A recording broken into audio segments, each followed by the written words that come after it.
Necesito una claqueta.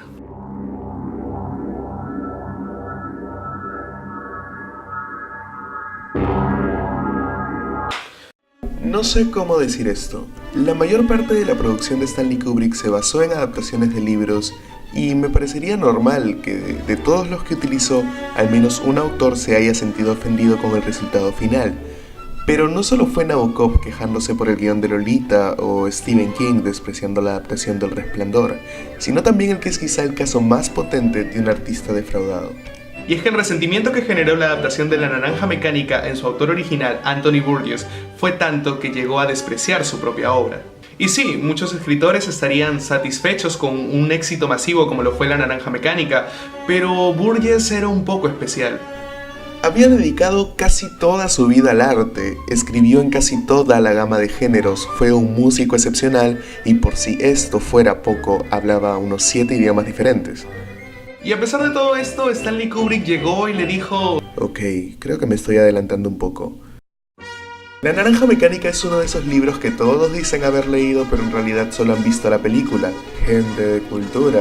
Y eso no tiene absolutamente nada de malo porque sí, el libro es tedioso en un inicio y la película es más accesible. Pero realmente para entender la obra no necesitamos más que el texto escrito por Burgess. Esto va a ser un poco largo, así que mejor vamos empezando.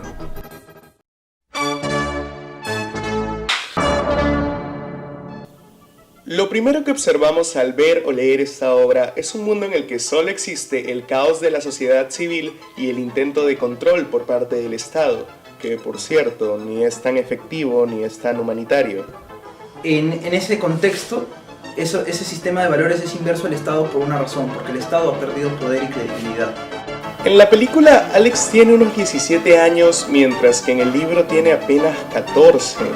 Aún así, se nos dice que ya ha pasado por una especie de reformatorio e incluso que tiene un tutor que intenta persuadirlo de sus actos de vandalismo. Así que por ese lado hay dos caras, ¿no? Lo que está preestablecido y las fuerzas de la libertad o las fuerzas del desorden, ¿no? Es caos y orden anteponiéndose entre sí.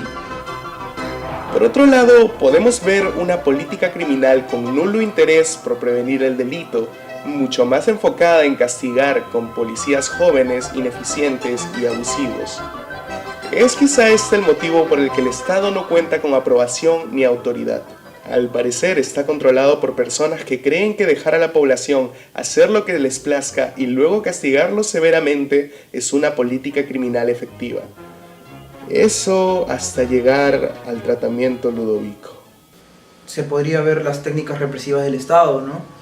Como el sujeto es moldeado por un aparato criminológico, por un aparato penitenciario.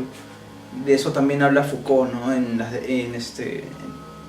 Vigilar y Castigar, de que el hombre defectuoso es moldeado en una especie de mecanismo que lo devuelve al cuerpo social, y justamente ese es el tema moral del Estado, ¿no? El tema de que el hombre tiene que vivir conforme a las reglas que el Estado imponga. El tratamiento Ludovico es quizá la mayor representación de un estado en agonía. Consiste en condicionar a un individuo para cortar sus impulsos violentos mediante estímulos artificiales. Es decir, ya que ha fallado todo lo que hemos intentado, apostaremos por lo más drástico. Todo criminal podrá ser controlado cortando un poco de su libre voluntad, es decir, cortando desde la esencia del ser humano. Alex Delarge ya no puede lastimar a nadie porque cada vez que tenga la intención de hacerlo empezará a sentirse mareado y con náuseas. ¡Viva el triunfo de la técnica! Hemos descubierto cómo acabar con la criminalidad. O quizás no. Entonces, ¿existe la dicotomía de Estado bueno y antiestado malo? Es típico de las distopías mostrar al Estado como un ente todopoderoso contra el cual debemos luchar. Lo vemos en 1984, La Larga Marcha, Fahrenheit 451. Sin embargo, en La Naranja Mecánica y en algunas obras más se le da a este tema un giro un tanto diferente. Por ejemplo, en los Juegos del Hambre te das cuenta de que tanto el Capitolio como la Rebelión están utilizando a Pita y a Katniss como imagen publicitaria para sus respectivas campañas políticas. Estado y antiestado acaban siendo dos caras de la misma moneda. Un mundo feliz, Matrix, V de Vendetta, Divergente, ya mencioné los Juegos del Hambre. En Rebelión en la Granja, los animales se rebelan contra un sistema económico que los explotaba y deciden implantar el suyo propio, uno en el que todos sean considerados como iguales y trabajen por el bienestar general. ¿Qué sucede? Una cúpula se instala en el poder, quiebra los principios de la revolución y la granja acaba peor de como estaba al inicio. En La Naranja Mecánica, el escritor y sus compañeros de partido, que se oponían al gobierno actual, deciden torturar a Alex para mostrar que el Estado y sus métodos son malos.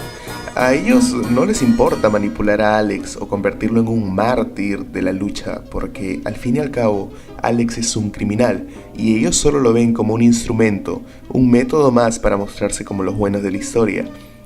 Y aunque al final su plan fracase y el que consiga ganarse la buena publicidad a costa de Alex sea el mismo Estado, el mensaje no cambia.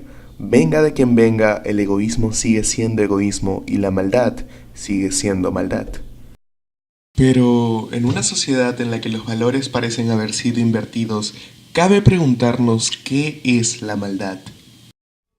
Él vivía en una sociedad llena de violencia, llena de vicios, ¿no? Como se ve reflejado en los adultos. Y en el primer capítulo del libro hay una parte en la que él le invita vasos de whisky a un montón de señoras, ¿te acuerdas? Para que ellas oculten su crimen, para que ellas prácticamente estén a su voluntad de ellos. Se ve en qué nivel está corrupta la sociedad por el placer. Hablar de moral es en extremo complicado. No solo se trata de una estructura de creencias y valores en los que se basa una sociedad, sino también de la manera en la que un individuo puede relacionarse con esta. Nuestra sociedad occidental, por ejemplo, está fundada en principios judeocristianos. Contemplamos la monogamia como la regla general. La manera en la que vemos el bien y el mal está basada en la Biblia. Incluso la idea de profesar uno o ningún credo es gracias al cristianismo. Es decir, en Medio Oriente no tendríamos ese privilegio. Pero, ¿qué sucede cuando estos principios se deforman? Nuestra sociedad es cada vez más individualista, nos hacemos cada día más egoístas. En La Naranja Mecánica esto parece haberse llevado al extremo en el que todos se han rendido al placer y la comodidad. No solo vemos a Alex y sus amigos divirtiéndose en la violencia, porque sabemos que existen otras pandillas con las mismas prácticas. Existen bares en donde menores de edad pueden comprar drogas de distintos tipos. La gente de la clase pudiente parece estar recluida en grandes y lujosas casas en donde prima la soledad. Incluso los padres de Alex viven en su propia burbuja, trabajan todo el día y por las noches toman pastillas para poder dormir y así seguir al día siguiente con su rutina. Es una sociedad sobre la cual el Estado ha perdido casi todo el control. Y la moral personal de Alex es solamente parte de un razonamiento de que dice por qué debo dejarme dominar de esta forma. Es bastante anarquista. No siento que quiera subordinarse de algún orden y por eso es un tipo totalmente violento. La máxima expresión de este desenfreno es quizá el momento en el que Alex, con 14 años, logra convencer a dos niñas de 11 para consumir drogas en su habitación y acaba ultrajándolas sexualmente. Alex encuentra placer en la violencia, ni siquiera para conseguir un beneficio económico, solo se trata de hacer el mal por el mal, de conseguir la propia satisfacción mediante la desgracia del otro. Esa sería la moral de Alex. Sería como una inversión de los valores que se trata entre el bien y el mal de Nietzsche, ¿no? Que, un rato tenemos que despegarnos de todo lo que tenemos preconcebido para poder actuar de manera suprema, ¿no? Porque ese era el punto final del hombre, ser un superhombre. Pero Alex Delarge no representa al superhombre. No ha dejado atrás las convenciones sociales de bien y mal para crear su propia concepción. Él entiende que sus actos son negativos y esa es justamente la razón por la que los disfruta, pero a la vez los oculta entre los adultos y ante las autoridades, siempre bajo una máscara de falsa piedad. Alex no representa más que la peor cara del hombre de nuestros tiempos. Creo que en el pasado estaban pasando los problemas que ahora se reflejan en nuestra realidad instantánea en Latinoamérica, ¿no? Europa y Estados Unidos, como tú sabes, que tienen un avance mucho más veloz que el nuestro, están recontra adelantados. Ese libro prácticamente describe ese contexto, pero sentimos ese escenario agravado en la actualidad. O sea, sí. La Naranja Mecánica no habla del futuro, habla de nosotros. Creo que ya podemos hablar de la película, ¿no? se decía que para 1971 esta película era muy violenta y transgresora, tanto así que fue censurada en países como Inglaterra. Pero vamos a compararla con una película de su misma época, pero de serie B. Una vez más, La Noche de los Muertos Vivientes de George A. Romero, porque al parecer no conozco más películas. Para comenzar, se estrenó en 1968, 3 años antes que La Naranja Mecánica. Para ese entonces ni siquiera existía la clasificación por edades en Estados Unidos, es decir, que incluso los niños podían ir a verla. Y sí, es cierto que a uno de estos niños millennials no les asustaría tanto esta película en la actualidad, pero estamos hablando de nenes que habían ido a ver solamente El planeta de los simios o la primera de Misión Imposible sin Tom Cruise. Lo más cercano al terror que podían ver era Drácula vuelve de la tumba o 2001 Odisea en el espacio.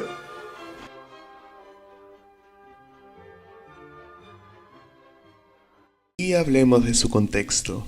Los asesinatos de Malcolm X y Martin Luther King habían generado gran conmoción no solo en los Estados Unidos.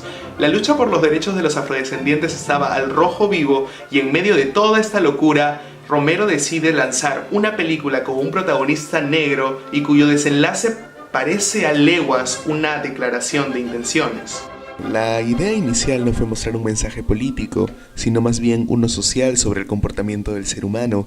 Pero los acontecimientos que rodearon a La Noche de los Muertos Vivientes resonaron muy fuerte en su trama. Y ahora por otro lado tenemos La Naranja Mecánica, que fue fuertemente criticada y censurada porque Kubrick era más comercial, supongo. Cuando poco después de su estreno empezaron a haber disturbios en Inglaterra que iban desde violaciones hasta asesinatos, en lugar de ver la película como un mensaje de alerta, lo miraron con reproche. Se dio una ola de críticas hacia el director, el actor protagonista e incluso el autor del libro original. De hecho, la peor parte se la llevó Anthony Burgess, quien sabía que había escrito una obra con un mensaje diferente al que Kubrick decidió plasmar, y creo que justamente por eso estaba resentido. Esto representa también mi mayor problema con la película. Ok, es obvio que La Naranja Mecánica habla sobre la importancia del libre albedrío. Tanto el libro como la película giran en torno a esa idea. La diferencia está en la manera en que cada autor trata el tema. Burgess decía que era tan inhumano ser totalmente bueno como totalmente malvado, que la maldad tenía que existir junto a la bondad para que pueda darse esa elección moral, y que donde no existiera esa capacidad de elegir, el ser humano se convertía en un ser sin conciencia, cuyas acciones carecían de valor dado que estaban predefinidas y automatizadas, como un hombre mecánico. Cuando se publica la primera versión del libro en Estados Unidos, que es en la que se basó Kubrick para su película, el editor decidió excluir el último capítulo, el número 21. ¿Por qué se odia la película de La Naranja Mecánica? Porque omiten que de esa juventud, de ese estado de vicio, de ese estado de descontrol, el hombre siempre tiene un cambio moral, que es producto de estas fuerzas problemáticas que desatan el caos. Que en algún momento vas a decir, ¿sabes qué? Tengo que reflexionar al respecto de la manera en la que estoy actuando. Aquí nos muestran a Alex, el protagonista, el criminal, el transgresor, el sociópata, en un momento de su vida en el que se da cuenta que la violencia es algo ya juvenil y aburrido. Se da cuenta de que tiene que pensar en su futuro y que si no se adapta al sistema, este lo va a devorar, porque así es como funciona. Si no se adapta, no sobrevivirá. La naturaleza del ser humano no es rígida y estática, cambia con el tiempo y con las circunstancias. Para bien o para mal, somos capaces de escoger. Ese proceso de volverse adulto es el que se está omitiendo más en estos tiempos, y por eso es que Barry hace esa crítica, ¿no? Odio la película porque no enseñan ese final en el que se debería reformar ese estado de vicio. Burgess consideraba que La Naranja de Kubrick era una fábula o alegoría porque mostraba el carácter humano como inclinado eternamente hacia un lado de la balanza y no le daba ninguna clase de desarrollo.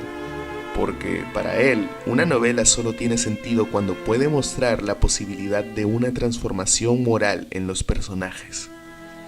Creo que en parte apreciaba más otras obras suyas porque, como él mismo dijo, La Naranja Mecánica es una obra más didáctica que artística.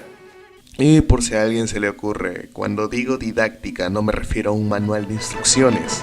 Yo prefiero el libro porque soy único y diferente, pero me parece que la película es una maravilla a nivel de dirección, actuación y cosas varias. Creo que lo que me molesta es que el personaje principal no haya tenido un verdadero desarrollo y que a nadie le haya importado solamente porque se trata de Kubrick. Al final, ambas obras tratan y exponen los mismos temas. La gran diferencia es el resultado que le dan cada una desde un punto de vista realista y otro ficticio, una pesimista y otra optimista. ¿Y a quién quiero engañar? No creo que la película esté sobrevalorada. Yo diría más bien valorada por los motivos incorrectos. Kubrick hizo un gran trabajo con el apartado visual, la fotografía, los planos, las actuaciones y los símbolos. Sí, están todos bien cuidados. Sí, fue una película atrevida para los estándares comerciales de su época y sí, se ha ganado el estatus de culto. Pero tenerla en un pedestal como obra visionaria no es algo que le corresponda a Kubrick, sino al libro de Anthony Burgess. Asimismo, elevarla a obra maestra me parece exagerado considerando que el guión pudo tratarse de mejor manera para tener una trama redonda y coherente. Pero ¿a quién le importa? Sigamos viendo algún bodrio de Netflix como Roma o yo qué sé.